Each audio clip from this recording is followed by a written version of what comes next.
Hello all, welcome and welcome back to my YouTube channel. आज के इस video में हम हिंदी साहित्य का सरल इतिहास के स्वातंत्रोत्तर काल को देखने वाले हैं।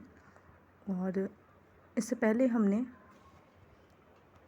आदिकाल, भक्तिकाल, रीतिकाल तथा आधुनिक काल के प्रश्नों को देख लिया था। ये सभी वीडियोस आपको प्लेलिस्ट में मिल जाएंगे। प्लेलिस्ट को मैं आई बटन में शेयर कर दूंगी आप लोगों के साथ। आज हम करने वाले हैं स्वातंत्रोत्तर हिंदी साहित्य, जो इसका सेक्शन 5 है, यानी टॉपिक का 5वां नंबर है। लेकिन इससे पहले जो हमने वीडियोस बनाए हैं वो टोटल वीडियोस 22 के करीब हैं, जिनमें हमने रीतिकाल, आधुनिक काल, भक्तिकाल आदि के सेक्शंस को भी सॉल्व किया है। चूँकि इसमें बहुत सारे जो है उपशीर्षक दिए हुए हैं तो उनको भी देखना ज़रूरी था। तो इस दृष्टि से वीडियोस 22 के लगभग है। ठीक है, तो ज़्यादा मिनट का वीडियो नहीं है वो। अगर आप चाहें तो प्लेलिस्ट में जाकर उसे देख सकते हैं। स्वातंत्रोत्तर हिंदी साहित्य पे बात करते हैं। इस सेक्शन में सामान्य परिचय, भूमंडलीकरण, दलित चेतना, नारी चेतना, उत्तराधुनिकता, इतिहासकांत और प्रगतिशील काव्यधारा, और आगे से है संबंधित। ठीक है, यहीं तक है। ठीक है, प्रगतिशील काव्यधारा तक है। तो इन सभी सब टॉपिक्स को हम कवर करने वाले हैं एक एक वीडियोस में। तो स्टार्ट करते हैं सबसे पहले सामान्य परिचय से। सबसे पहला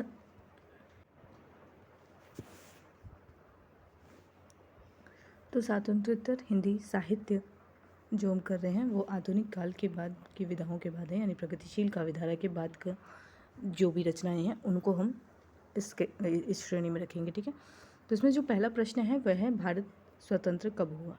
तो ये बहुत आसान सवाल है, क्योंकि स्वतंत्रता हिंदी साहित्य हम पढ़ रहे हैं तो स्वतंत्रता से इसका संबंध जाहिर तौर पर है।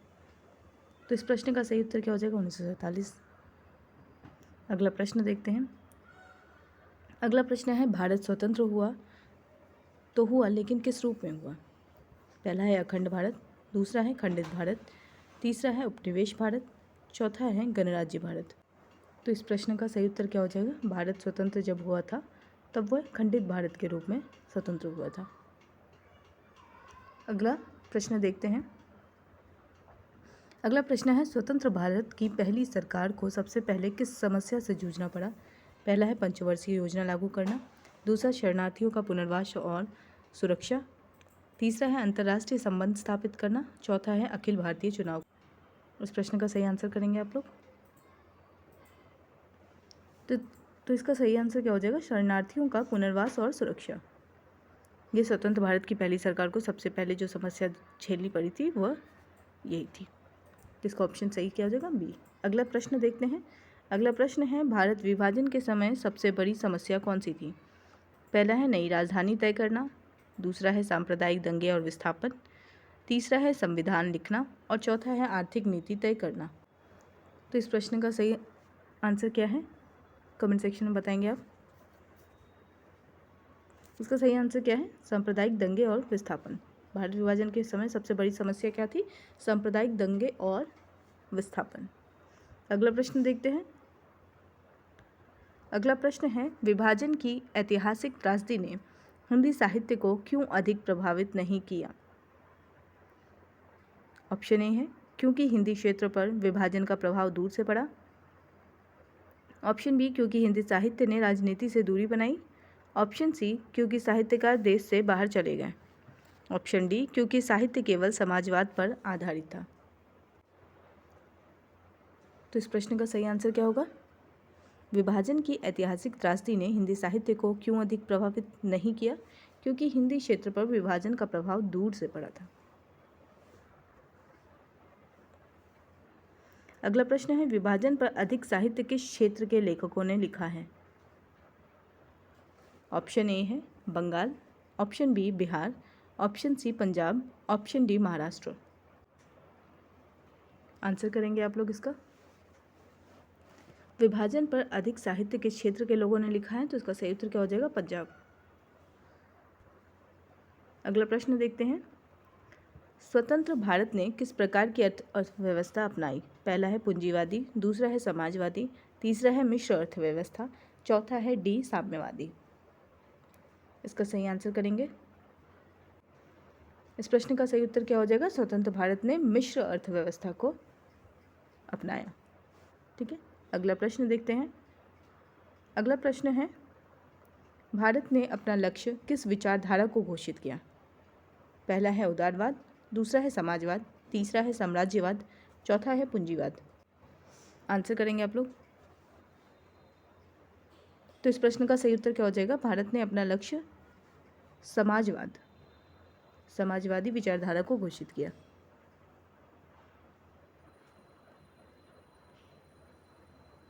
अगला प्रश्न है, अंतर्राष्ट्रीय क्षेत्र में भारत ने कौन सी नीति अपनाई? ऑप्शन ए अमेरिकी पर निर्भरता, ऑप्शन बी साम्यवादी नीति, ऑप्शन सी निर्गुणता की नीति, ऑप्शन डी ब्रिटिश नीति। इसका आंसर करेंगे। इस प्रश्न का सही उत्तर क्या हो जाएगा? अंतर्राष्ट्रीय क्षेत्र में भारत ने कौन सी नीति अपनाई थी? निर्गुणता की नीति। अगला प्रश्न देखते हैं। अगला प्रश्न है, स्वतंत्र भारत की मानसिकता के निर्माण में किन दो प्रक्रियाओं का विशेष महत्व है? ऑप्शन ए संविधान और संसद, ऑप्शन बी भाषा और संस्कृति, ऑप्शन सी आम चुनाव और पंचवर्षीय योजनाएं, ऑप्शन डी शिक्षा और उद्योग। आंसर करेंगे। प्रश्न है, स्वतंत्र भारत की मानसिकता के निर्माण में किन दो प्रक्रियाओं का विशेष महत्व रहा है? तो इसका सही उत्तर क्या हो जाएगा? आम चुनाव और पंचवर्षीय योजनाएं जो हैं स्वतंत्र भारत की मानसिकता के निर्माण में महत्वपूर्ण प्रक्रिया थी। आम चुनाव और पंचवर्षीय योजनाएं। अगला प्रश्न देखते हैं। अगला प्रश्न है, शहरों में जाकर बसने वाले शिक्षित युवकों के मन को सबसे अधिक किस बात ने कचोटा? पहला है नौकरी की कमी, दूसरा है गांव की स्मृतियाँ, तीसरा है परिवार का समर्थन, चौथा है स्वतंत्रता आंदोलन। इसका आंसर करेंगे। जिसका सही उत्तर क्या होगा? शहरों में जाकर बसने वाले शिक्षित युवकों के मन को सबसे अधिक प्रभावित करने वाली जो चीज़ें थी वह थी गांव की स्मृतियाँ।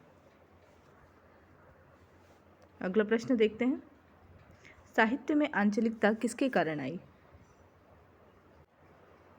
ऑप्शन ए उद्योगों की वृद्धि के कारण, ऑप्शन बी गांव के प्रति जो आत्मीयता और ममता थी उसके कारण, ऑप्शन सी आर्थिक मंदी के कारण और ऑप्शन डी गांधी की हत्या के कारण।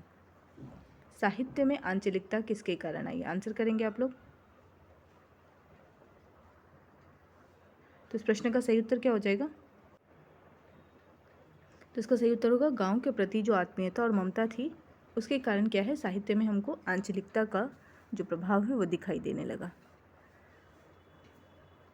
अगला प्रश्न देखते हैं। अगला प्रश्न है, नगर जीवन में अकेलेपन और अजनबीपन का सबसे बड़ा कारण क्या माना गया है? पहला है गरीबी, दूसरा है शिक्षा की कमी, तीसरा है संयुक्त परिवार का टूटना, चौथा है गांधी हत्या। तो नगर जीवन में अकेलेपन और अजनबीपन का सबसे बड़ा कारण क्या था? आंसर करेंगे। तो इस प्रश्न का सही उत्तर क्या हो जाएगा? अकेलेपन और अजनबीपन का सबसे बड़ा कारण था संयुक्त परिवार का टूटना। तो option C is the correct answer. अगला है, 1947 के बाद नारी शिक्षा के विकास से सबसे बड़ा प्रभाव क्या पड़ा? ऑप्शन ए केवल घर संभालने लगी, राजनीतिक क्षेत्र में सक्रिय हो गई, ऑप्शन सी आर्थिक रूप से स्वतंत्र हो गई, ऑप्शन डी ग्रामीण क्षेत्र में बसी रही। 1947 के बाद नारी शिक्षा के विकास से सबसे प्रभाव क्या पड़ा? स्त्रियां जब शिक्षित होने लगी तो उससे क्या प्रभाव पड़ना शुरू हुआ उनके जीवन में, है ना? ये प्रश्न है। आंसर करेंगे। प्रश्न का सही आंसर क्या हो जाएगा? वह आर्थिक रूप से स्वतंत्र होने लगी। जब शिक्षित हुई 47 के बाद तो फिर आर्थिक रूप से क्या हो गई? स्वतंत्र भी होने लगी। अगला देखते हैं। अगला प्रश्न है, स्वाधीनता के बाद साहित्य में किस प्रकार के नारी पात्र प्रवेश कर गए? ऑप्शन ए पौराणिक नायिकाएं, ऑप्शन बी स्वावलंबी नारी पात्र, ऑप्शन सी केवल पारंपरिक गृहिणी और ऑप्शन डी ग्रामीण महिला। स्वाधीनता के बाद साहित्य में किस प्रकार के नारी पात्र प्रवेश करने लगे? आंसर करेंगे। इस प्रश्न का सही उत्तर क्या हो जाएगा? स्वावलंबी नारी पात्र। ठीक है, स्वाधीनता के बाद चूँकि स्त्री शिक्षा में विकास हुआ, उस ओर ध्यान दिया गया, तो स्त्रियाँ क्या हुई? आर्थिक रूप से स्वतंत्र होने लगीं। जब आर्थिक रूप से स्वतंत्र होने लगेंगी तो वो क्या होगी? दूसरों पर निर्भरता कम होगी उनकी। तो इस दृष्टि से क्या हो जाएगा? ऑप्शन बी, स्वावलंबी नारी पात्र साहित्य में भी दिखाई देने लगी। अगला देखते हैं प्रश्न। अगला प्रश्न है, नारी नर संबंधों और दाम्पत्य जीवन का नया ढंग से चित्रण किस कारण संभव हुआ? प्रश्न का ऑप्शन है स्वाधीनता संग्राम, स्वावलंबी नारियों का साहित्य में प्रवेश, ऑप्शन सी उद्योगों की वृद्धि, ऑप्शन डी परिवार का विघटन। इसका सही उत्तर क्या हो जाएगा? स्वावलंबी नारियों का साहित्य में प्रवेश। नर नारी संबंधों और दाम्पत्य जीवन का नया ढंग से चित्रण किस कारण संभव हुआ? स्वावलंबी नारियों का साहित्य में प्रवेश होने के कारण यह संभव हो पाया। ठीक है, अगला प्रश्न है, भारतीय साहित्य में स्वतंत्रता उपरांत कौन सा भाव अस्तित्ववादी विचारधारा से जुड़ गया? ऑप्शन ए त्याग और बलिदान, ऑप्शन बी अकेलापन और अजनबीपन, ऑप्शन सी अहिंसा, ऑप्शन डी नारी स्वतंत्रता। प्रश्न है, भारतीय साहित्य में स्वतंत्रता उपरांत कौन सा भाव अस्तित्ववादी विचारधारा से जुड़ गया? आंसर करेंगे तो इस प्रश्न का सही उत्तर क्या हो जाएगा? अकेलापन और अजनबीपन। अगला देखते हैं, गांधी जी की हत्या किस परिस्थिति का परिणाम बताई गई है? ऑप्शन ए विदेशी षड्यंत्र, ऑप्शन बी सांप्रदायिकता का उन्माद, ऑप्शन सी अंग्रेजों की नीति, ऑप्शन डी शिक्षा का उद्योगीकरण। गांधी जी की हत्या किस परिस्थिति का परिणाम बता गई है? इसका सही उत्तर क्या हो जाएगा? सांप्रदायिकता का उन्माद। अगला प्रश्न देखते हैं। अगला प्रश्न है, स्वाधीनता के उपरांत हिंदी साहित्य में सबसे अधिक किस प्रकार की भावनाओं की अभिव्यक्ति हुई है? ऑप्शन ए जीवन की सरलता और शांति, ऑप्शन बी मोहभंग, विडंबना और असुरक्षा, ऑप्शन सी केवल आनंद और उत्सव, ऑप्शन डी राजनीतिक उदासीनता। स्वाधीनता के उपरांत हिंदी साहित्य में सबसे अधिक किस प्रकार की भावनाओं की अभिव्यक्ति हुई है? इसका आंसर करेंगे तो इस प्रश्न का सही आंसर क्या हो जाएगा? मोहभंग, विडंबना और असुरक्षा। हिंदी साहित्य में इस प्रकार की भावनाएं क्या है? दिखाई देने लगी स्वाधीनता के बाद, मोहभंग, विडंबना और असुरक्षा। अगला क्वेश्चन, स्वाधीनता के बाद प्रारंभिक वर्षों में केंद्रीय सरकार और भारतीय कम्युनिस्ट पार्टी के बीच कैसी स्थिति उत्पन्न हुई? ऑप्शन ए सहयोग, ऑप्शन बी समझौता, ऑप्शन सी टकराहट, ऑप्शन डी विलय। यानी केंद्रीय सरकार और भारतीय कम्युनिस्ट पार्टी के बीच में कैसे संबंध बनने लगे थे स्वाधीनता के बाद के प्रारंभिक वर्षों में? आंसर करेंगे तो इसका सही उत्तर क्या हो जाएगा? इन दोनों ही पार्टियों के बीच क्या हो गई थी? टकराहट हो गई थी स्वाधीनता के बाद। ठीक है, अगला देखते हैं। अगला प्रश्न है, तेलंगाना में सशस्त्र किसान विद्रोह का नेतृत्व किसने किया? Option A Congress party, option B Bharatiya communist party, option C Samajwadi party, option D Pragatishil Lekhak संघ। तो इसका आंसर करेंगे तेलंगाना में सशस्त्र किसान विद्रोह का नेतृत्व किसने किया था? भारतीय कम्युनिस्ट पार्टी ने। अगला प्रश्न देखते हैं। अगला प्रश्न है, स्वाधीनता के बाद हिंदी साहित्य विशेष रूप से कविता में कौन सा स्वर मुख्य रूप से मुखर हुआ है? पहला ऑप्शन है राजसत्ता के समर्थन का, ऑप्शन बी धार्मिक पुनरुत्थान का, ऑप्शन सी राजसत्ता के विरोध का, ऑप्शन डी केवल प्राकृतिक सौंदर्य का। तो स्वाधीनता के बाद हिंदी साहित्य विशेष रूप से कविता में राजसत्ता के विरोध का स्वर दिखाई पड़ता है। स्वाधीनता के बाद हिंदी साहित्य में विशेष रूप से कविता में राजसत्ता के विरोध का स्वर दिखाई देता है या सुनाई देता है। अगला प्रश्न देखते हैं। अगला प्रश्न है, इतिहास की व्यर्थता, क्षण लाभ, निजता की सुरक्षा आदि नारे किस विचारधारा से जुड़े थे?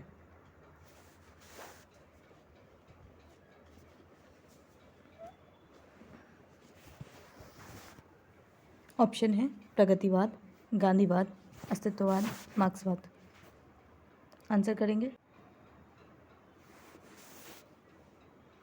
यहाँ क्षणवाद कर दीजिए। ठीक है, तो इसका सही आंसर क्या हो जाएगा? इतिहास की व्यर्थता, क्षणवाद, निजता की सुरक्षा आदि नारी किस विचारधारा से जुड़े हैं? अस्तित्ववाद से जुड़े हैं। अगला प्रश्न है, भारत जैसे आर्थिक दृष्टि से पिछड़े लेकिन संभावनाशील देश की मांग किस प्रकार के विकास की थी? ऑप्शन ए पूंजीवादी विकास, ऑप्शन बी समाजवादी विकास, ऑप्शन सी अस्तित्ववादी विकास, ऑप्शन डी धार्मिक विकास। जिसका सही उत्तर क्या हो जाएगा? आर्थिक दृष्टि से पिछड़े लेकिन संभावनाशील देश की मांग किस प्रकार के विकास की थी? समाजवादी विकास की थी। तो इसका सही आंसर क्या हो जाएगा? बी। अगला है, अस्तित्ववाद भारत में यूरोप की अपेक्षा किस रूप में दिखाई दिया? ए पूर्णतः समान रूप में, बी समाजवादी विचारधारा के साथ सामंजस्य में, ऑप्शन सी भारतीय संस्कृति को नकारते हुए दिखा, ऑप्शन डी केवल दार्शनिक आंदोलन के रूप में। तो अस्तित्ववाद भारत में यूरोप की अपेक्षा, यूरोप में पहले वो अस्तित्ववाद आया था, लेकिन जब भारत में इसका प्रवेश हुआ तो हम इसे देखते हैं कि समाजवादी विचारधारा के साथ सामंजस्य में इसे हम देखते हैं भारत में।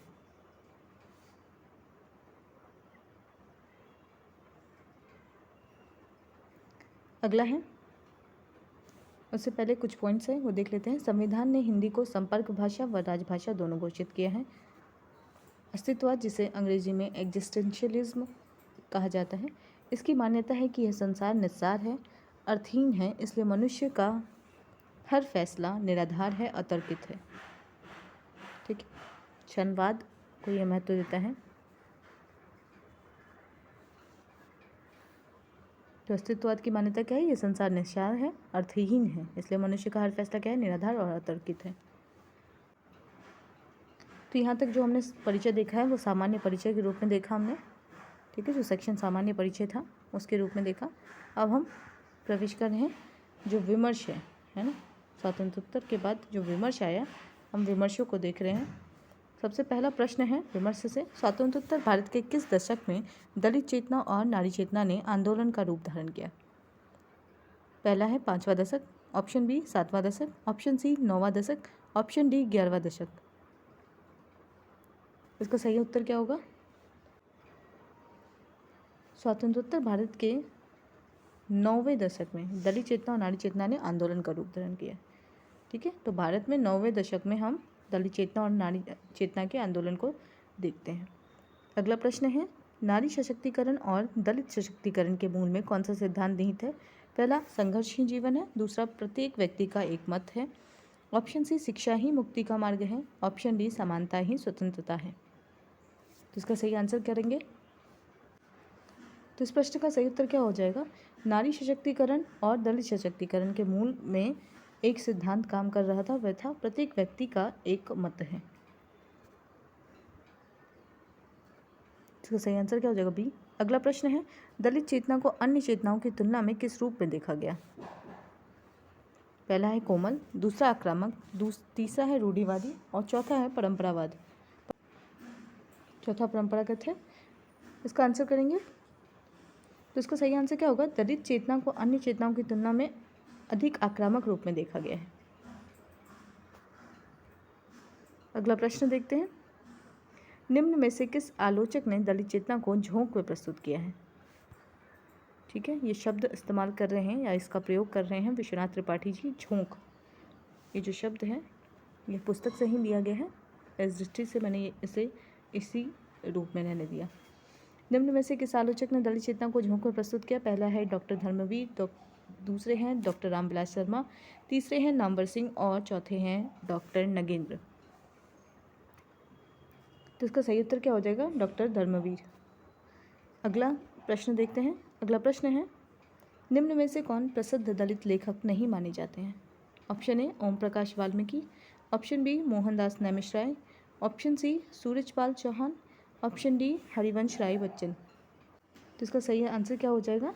दलित लेखकों में जो प्रसिद्ध हैं वो हैं ओम प्रकाश वाल्मीकि, मोहनदास नेमिष राय, तीसरे सूरजपाल चौहान। ये तीनों लेखक जो हैं वो दलित चेतना से प्रभावित या दलित लेखक माने जाते हैं। और जो ऑप्शन डी है हरिवंश राय बच्चन, ये हालावाद के कवि हैं। ठीक है, तो इनका इससे संबंध नहीं है, तो इस दृष्टि से इसका जो सही आंसर क्या हो जाएगा? Option D. अगला प्रश्न देखते हैं। अगला प्रश्न है, हिंदी दलित लेखन की कौन सी विशेष कमी सामने आई है? ऑप्शन ए रचनात्मकता का अभाव, ऑप्शन बी महिला रचनाकारों की नगण्य संख्या, ऑप्शन सी विषय विविधता का अभाव, ऑप्शन डी सामाजिक यथार्थ की उपेक्षा। इसका सही आंसर क्या हो जाएगा? हिंदी दलित लेखन की कौन सी कमी हमें दिखाई देती है? तो महिला रचनाकारों की इसमें नगण्य संख्या यानी कि संख्याओं का अभाव है। महिला रचनाकार हमें दलित लेखन में उस रूप में नहीं दिखाई देती जिस तरीके से अन्य विचारधारा या अन्य विचारों पे, विमर्शों पे दिखाई दे रही हैं। अगला प्रश्न है, अगले प्रश्न को हम नेक्स्ट वीडियो में करेंगे। इस वीडियो को यहीं पे एंड करते हैं। वीडियो को एंड तक देखने के लिए थैंक यू सो मच।